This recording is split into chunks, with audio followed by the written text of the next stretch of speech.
Hi everyone, it's Alex from Risk Academy, and I wanted to share a couple of interesting key takeaways from the Archer Summit in the US. And the first one, which I felt was very, very important, and I hope you share in in appreciation for this point by liking this video and subscribing to the channel if you haven't done so already.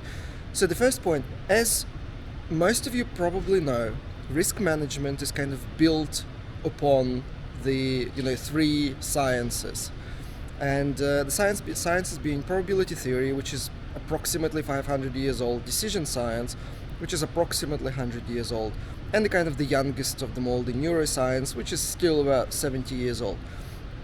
By comparison, corporate risk management, ERM, ISO, COSO type risk management is probably around 30 to 40 years old. So in fact, quantitative side of risk management has existed for a much longer time than the kind of qualitative approach to risk management. And what this means, and this is why it's very important, what this means, we as risk practitioners don't need to recreate the wheel. We don't need to start from scratch or feel lost, because for most of the risks out there are models and methodologies that have been developed quite a long time, have been back-tested, validated, and seem to be working quite well.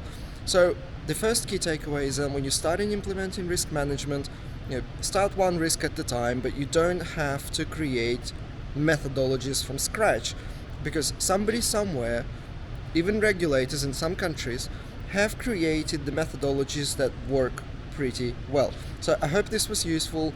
If you want to see more videos like that, please do subscribe to the channel, and I'll see you in the next video.